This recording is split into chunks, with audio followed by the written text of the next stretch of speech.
प्रिय विद्यार्थियों, आज हम बिहार बोर्ड इंटरमीडिएट की परीक्षा की तैयारी हेतु हिंदी पाठ्य पुस्तक के गद्य खंड के द्वितीय पाठ बातचीत, जो कि बालकृष्ण भट्ट की रचना है, से संबंधित ऑब्जेक्टिव्स प्रश्न को देखेंगे। आप सभी विद्यार्थियों से अनुरोध है कि अगर आप अच्छे ढंग से तैयारी करना चाहते हैं तो इस चैनल को कृपया सब्सक्राइब, लाइक कर लें ताकि आपको नए वीडियो का नोटिफिकेशंस मिलता रहे। चलिए बिना देर किए हम लोग शुरू करते हैं। बातचीत पहला प्रश्न हमारा है। आप वीडियो को पॉज करके नोट बनाते चलेंगे अपने कॉपी में, अच्छा रहेगा। और नहीं तो 2-3 बार जब आप वीडियो देख लीजिएगा तो आपको याद हो जाएगा। पहला प्रश्न हम देखेंगे कि बातचीत किसकी रचना है। तो ऊपर ही लिखा हुआ है बातचीत बालकृष्ण भट्ट की रचना है। दूसरा प्रश्न, बातचीत गद्य की कौन सी विधा है। तो यह है निबंध। कौन सी विधा है? निबंध। लिखते चलेंगे। तीसरा प्रश्न है, बालकृष्ण भट्ट किस युग के लेखक हैं। जवाब हो जाएगा भारतेंदु युग के। चौथा प्रश्न, भट्ट जी की प्रमुख रचनाएं कौन सी है। उपन्यास, रहस्य कथा। रहस्य कथा एक उपन्यास हो गया और एक है 100 अजान एक सुजानित, दो प्रमुख इनकी रचनाएं हैं। पांचवा प्रश्न, भट्ट जी मूलतः क्या है। तो भट्ट जी मूलतः गद्यकार है, गद्य लिखते हैं, काव्य नहीं लिखते हैं मूलतः। छठा प्रश्न, भट्ट जी का जन्म कब हुआ था। 23 जून 1844 को हुआ था बालकृष्ण भट्ट का जन्म। भट्ट जी ने नौकरी क्यों छोड़ दी। अगला प्रश्न है, भट्ट जी ने नौकरी क्यों छोड़ दी। उग्र स्वभाव के कारण, माने दूसरा का बात सुनते नहीं थे इसलिए छोड़ दिए। अब पाठ से प्रमुख बीच से वो लेखक पाठ के बीच था। अब पाठ के बीच से जो प्रश्न होते हैं हमने बनाया है यहाँ पर। चूंकि देख लीजिए ऑब्जेक्टिव में कहाँ से पूछ देगा, ऑब्जेक्टिव इसका कोई ठिकाना नहीं है। तो पूरा का पूरा पाठ हम लोगों ने निचोड़ के रख दिया है।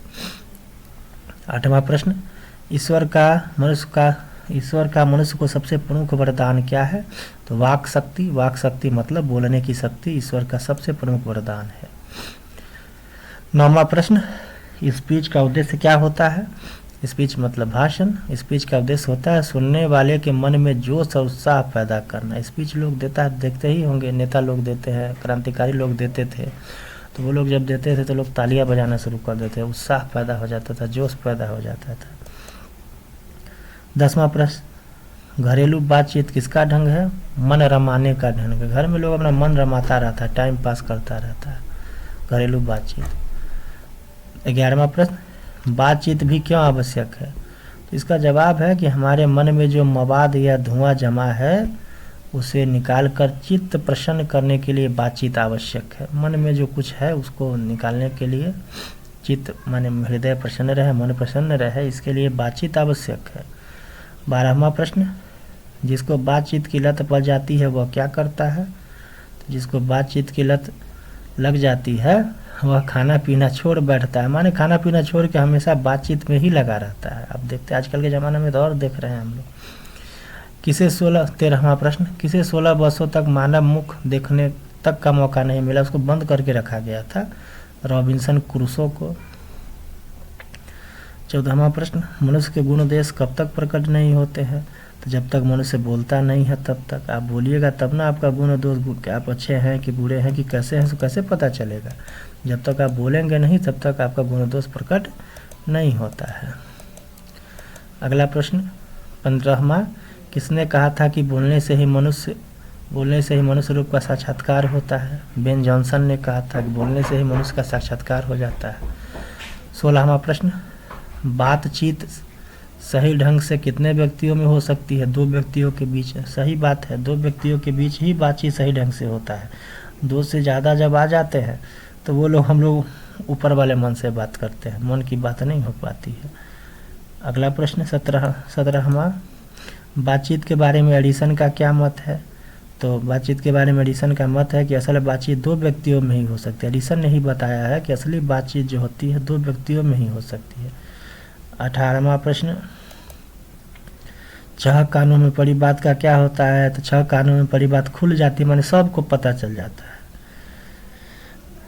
19वां प्रश्न, 4 लोगों से अधिक की बीच की बात क्या कहलाती है? राम रमोगल, माने बिना मतलब के बातचीत होता है, उसमें कोई सार उसका नहीं रहता है, जो मन से बोलते रहिए। 4 से अधिक लोग हैं तो। 20वां प्रश्न, बुजुर्गों या बूढ़े लोग प्रायः क्या बातचीत करते हैं? तो बुजुर्ग लोग जमाने की शिकायत पर बात करते हैं, उनको ये अभी का ज़माना पसंद नहीं रहता है। 2 बूढ़ियों के बीच की बातचीत क्या होती है? तो अपने बहू बेटियों की शिकायत, बहू बेटी बेटा इस सब का शिकायत, अपने बहू बेटों की, बेटियों का नहीं, बहू बेटों का, बहू का शिकायत बेटों का शिकायत, और दूसरा नहीं कुछ करता है। अगला, जो लड़के खिलाड़ी होते हैं वो आपस में क्या बातचीत करते हैं? तो अपनी अपनी तारीफ करते हैं। आप देखते ही होंगे, आप लोग में भी कई लोग होंगे कहते होंगे यहाँ गए तो इतना छक्का मार दिया, यहाँ गए तो इतना चौका मार दिया, ऐसे किए वैसे किए। तो जो लड़के खिलाड़ी होते हैं वो सिर्फ अपनी अपनी तारीफ करते हैं। देखिए आज से लगभग 150 साल पहले बालकृष्ण भट्ट जी जो लिखे थे, आज का समाज भी वैसा ही है। 23वां प्रश्न, स्कूल के लड़कों के बीच कैसी बातचीत होती है? स्कूल के लड़कों की बातचीत का उद्देश्य अपने उस्ताद या शिक्षकों की शिकायत या तारीफ करना, या तो अपने शिक्षक की वो तारीफ करते हैं या शिकायत करते हैं। 24वां प्रश्न, पढ़ने में कमजोर लड़का दूसरों को क्या समझता है? तो अपना गुरु समझता है। 25वां प्रश्न, बतकही किनके बीच होती है? अशिक्षित लोगों के बीच बतकही। 26वां प्रश्न, आर्ट ऑफ कन्वर्सेशन क्या है? तो यूरोप में बातचीत की कला को आर्ट ऑफ कन्वर्सेशन कहते हैं। कन्वर्सेशन माने ही बातचीत होता है। सुहृद गोष्ठी क्या है? तो जब बुद्धिमान मंडली किसी एक जगह पर बैठकर किसी विषय पर बात करते हैं तो फिर सुहृद गोष्ठी कहते हैं। 28वां प्रश्न, शास्त्रार्थ किसे कहते हैं? किसी भी गोष्ठी में मौके पर किसी भी विषय या बात पर तर्क वितर्क करना शास्त्रार्थ कहलाता है। निबंध किसे कहते हैं? 29वां प्रश्न, जो यह जो पाठ भी निबंध ही है, किसी भी विषय पर अपना विचार प्रकट करना निबंध कहलाता है। निबंध कितने प्रकार के होते हैं? 4 प्रकार के होते हैं, भावनात्मक, विचारात्मक, साहित्यिक, वर्णनात्मक, 4 प्रकार के निबंध होते हैं। तो इस पाठ से बीचों बीच से हमने पूरे पाठ से प्रश्न लिया है, इतने ही प्रश्न हैं। तो आप सभी से अनुरोध कि इसको वीडियो को 2-3 बार देख ले, और उससे ज़्यादा अच्छा समझने तो पहले एक बार पाठ को भी पढ़ ले, ज़्यादा क्लियर हो जाएगा कि क्या छूट गया क्या रह गया, सब क्लियर हो जाएगा। और अच्छा लगे लाइक कीजिए, शेयर कमेंट और चैनल को सब्सक्राइब करिए, अपने दोस्तों को भी शेयर कीजिए। धन्यवाद।